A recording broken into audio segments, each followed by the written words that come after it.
último correo de Soy la Mesa de Flores, dice Salvador Sánchez Serén, la limpieza en el gobierno debe ser completa, ya que han quedado vicios en la administración, en los funcionarios, presidentes de autónomas, direcciones, fiscal general y hasta del INDES, dice. De lo contrario, sigue la corrupción.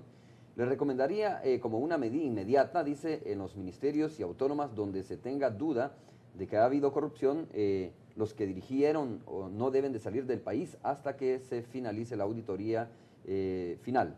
Actualmente que hay muchos funcionarios, dice, que están viajando a Estados Unidos, ya no se presentan a trabajar. Bueno. Sí, eso tiene que ver con el tema de corrupción, pero también nosotros queremos decirle a todos los empleados públicos que tengan confianza, es decir, que se sientan tranquilos. Nosotros somos respetuosos de la ley y vamos a respetar la estabilidad laboral. No vamos a despedir absolutamente a personas por cuestiones injustificadas. Lo que la amiga está señalando es otra cosa, es otra cosa, es los casos de corrupción que han sido señalados por la Corte de Cuentas en sus auditorías. Hay auditorías de muchos ministerios, el Ministerio de Salud, el Ministerio de Obras Públicas, que han sido señalados de casos de corrupción. Esos casos tienen que esclarecerse. Leonel, ¿creará el gobierno del FMLN alguna comisión especial para investigar los casos de corrupción? ¿O serán las instancias ya establecidas las que tendrán que investigar estos casos? Eso lo va a meritar la situación. Yo creo de que en este momento pues hay una información suficiente, pero si hay necesidad, pues se puede crear una comisión. Yo creo de que el presidente Cristiani conformó una comisión anticorrupción y dio un informe y nunca se tomaron medidas. Entonces, hay experiencia en ese sentido, pero sí nosotros creemos que hay que partir de la información que existe de ministerios que han malversado fondos, que hay evidente corrupción y tomar las medidas respectivas. Bueno, pausa comercial, regresamos en breve y vamos al enlace con la prensa gráfica. Bueno, vamos hasta la prensa gráfica. Luis Laínez, subjefe de información del periódico, está ahí para conversar con nosotros y para conversar, por supuesto, y preguntarle a nuestro invitado, el vicepresidente electo, Salvador Sánchez Serén. Luis, te escuchamos. Buenos días, Mauricio. Buenos días, Romeo. Saludos a Leonel también. Sí, a ver si me da un poquito más de referencia aquí en el estudio, solo para escuchar mejor a Luis. A ver, Luis, te escuchamos tus preguntas. Hola, muy buenos días. Ahora sí, dale, adelante. Bueno, la pregunta para el vicepresidente electo es sobre las iniciativas que ya existen, como Alba Petróleos, Misión Milagro, las becas en Cuba, que son administradas por alcaldías por el partido. ¿Cómo serán institucionalizadas desde el gobierno? Existe ya una relación entre el gobierno salvadoreño y el gobierno de Venezuela. Con Cuba es diferente, allí hay que abrir relaciones. Y yo también respaldo a Mauricio en su campaña y yo también lo he dicho de que vamos a abrir relaciones con Cuba. Ahí, como repito, esto no genera intranquilidad en Estados Unidos ni el sector empresarial. El sector empresarial ha dicho es importante abrir relaciones con todo el mundo.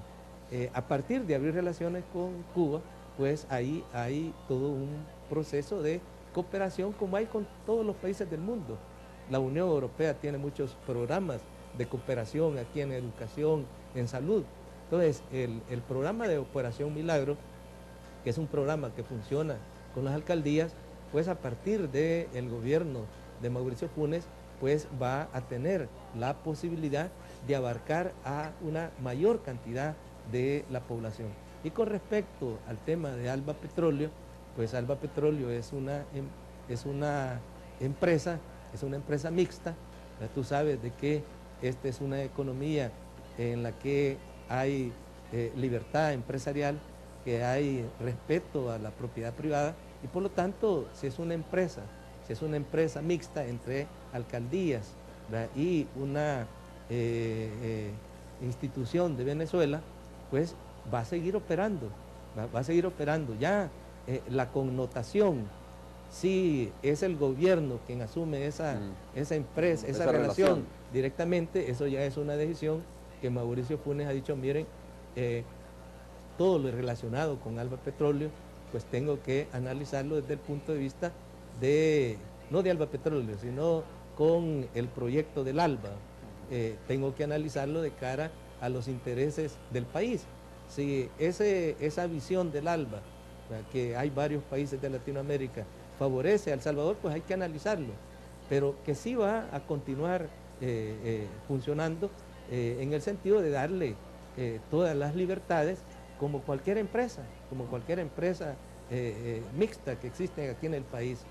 O sea, van a continuar y van a continuar pues respetando las leyes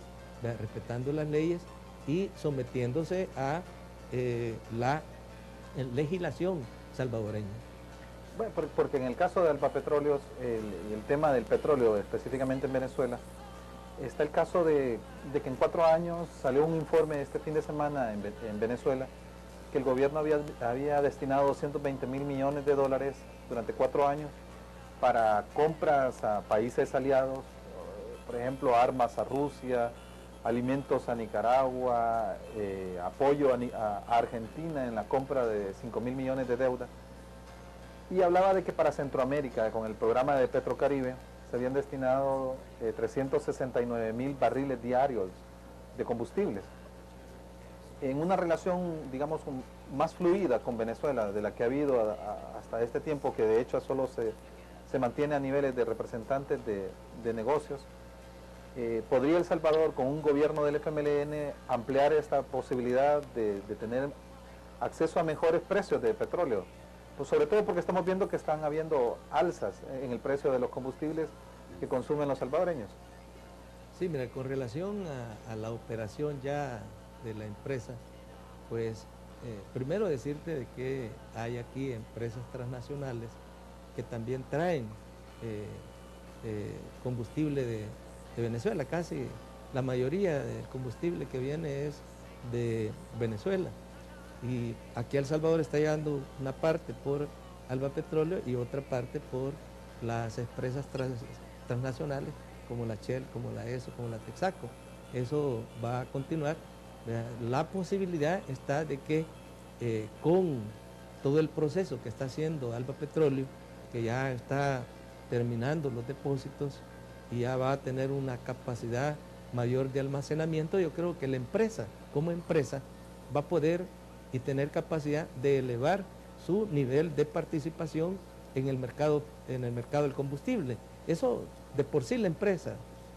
Nosotros lo que garantizamos es que se respete y funcione en el marco de la ley, ya sea para tener controles sobre la empresa, pero también para facilitarles en el marco de la ley que puedan operar. Y eso, a mi juicio, lo que genera es una libre competencia, es decir, en el mercado, estos mercados, mucho se ha dicho que hay muchos mercados acá que poseen todo el mercado y que lo que es sano es que hay que abrir la competencia. Entonces yo creo que el país se va a beneficiar en el sentido de que va a haber una competencia y la competencia pues a quien favorece es al consumidor porque es tratar de venderle productos de calidad a buen precio. Entonces yo creo que ese es el escenario inmediato. Lo otro depende mucho, como te decía, de la decisión de Mauricio de si se incorpora nuestro gobierno ya a todo el proyecto de ALBA. Ok, Luis. Tengo una pregunta sobre el tema de la composición del gabinete. Venía oyendo el editorial de la Mayavisión y sugerían hacer una consulta popular para proponer nombres de los miembros del gabinete. Decía que de esta forma, si se consultaban, me imagino que sindicatos, bases del FMLN, movimiento social, era para poder romper la tradición de que la derecha ponía a dedo a los ministros. ¿Se ha contemplado en algún momento hacer una consulta popular o hacer algún tipo de consulta para formar la lista de miembros del gabinete del nuevo gobierno? Mira, yo creo que Mauricio ha trazado varios guías de trabajo. Lo primero es que es un gobierno de unidad nacional, por lo tanto el gabinete tiene que tener una representación, ¿verdad? No es un gabinete solo del FMLN ni solo de las fuerzas aliadas, sino es un gobierno que va a representar esa unidad. Y esto no quiere decir que allí van a haber areneros, ¿verdad? Porque hay gente que interpreta que eso quiere decir que vamos a meter areneros en el gabinete, no. Pero no va a haber alguno, digamos, incluso del gobierno actual que pudiera quedar en el siguiente periodo. Mira, yo creo de que es muy difícil, ¿verdad? Es muy difícil. Este es un gobierno de cambio y no es un gobierno de continuidad, ¿verdad? Si fuera un gobierno de continuidad, yo creo que no hubiera dificultad, pero este va a ser un gobierno de cambio y por lo tanto el gabinete tiene que ser representativo de ese programa de cambio, ese programa de gobierno que presentó el FMLN.